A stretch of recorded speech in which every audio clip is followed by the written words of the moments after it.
All Saturday, then flying high above Lexington, Kentucky. Welcome in, everybody.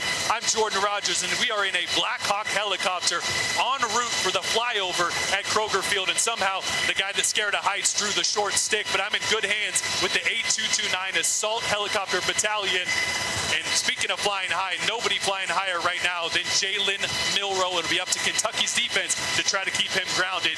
Tess, I might be a few minutes late, but take it from here. I love it, Jordan. Bring it on in, Jordan Rogers. What a perfect way to celebrate Veterans Day. Those rotors roaring to start an SEC Saturday that could define the season. And inside Kroger Field, well, it is ESPN College Football presented by Zales. Veterans Week on ESPN presented by USAA. The roar of the Blackhawks, just the beginning of what we expect to be a hostile environment for number 8 Alabama facing a Kentucky team that plans to match their physicality. Glad you're with us to start this college football Saturday. Joe Tessitore here in the booth. Alabama wins today, and they clinch the SEC West. Now keep in mind, this is a Bama team that was filled with doubts back in mid-September. A Bama team that lost to Texas. A Bama team that benched their starting quarterback in week 3. But Katie George, things are much different now. The dynamic, athletic quarterback Jalen Milroe has evolved into a force.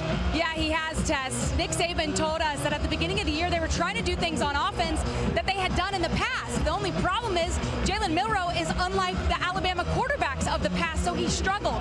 The other quarterbacks were not the answer, so Nick Saban said we got our heads together and we decided Milroe gives us our best chance to win. We will build the offense around him, and boy, have they. Tommy Rees told us that what they're running now did not even exist in the offense 3 weeks ago, and it has made all the difference in the world. Milroe is confident, comfortable, and playing his best football right now. He is indeed coming off that 4 rushing touchdown performance against LSU.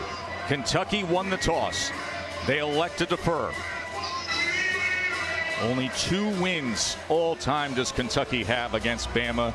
The last right here back in 1997. Kendrick Law back to receive the chance for kickoff. And this is Williams from inside the 5, and Williams struggling to get back to the 20-yard line. As welcome back to solid ground, Jordan Rogers. Hey, Maverick, I like the look, Hey, you know, man. once you're in a Black Hawk helicopter, you get to be in the Aviator family for good. Glad you're with us. Jesse Palmer finishing up some ABC duty, so Jordan joins us in the booth once again. The Kentucky defense has quite the challenge against Milroe today. No doubt, and they play a lot of zone coverage, so a lot of eyes will be on Jalen Milroe, but watch Trevin Wallace and De'Eric Jackson, 2 linebackers for Kentucky that have to make sure he doesn't run all over the place like we saw last week against LSU. A more decisive runner now, indeed, at this point of the season.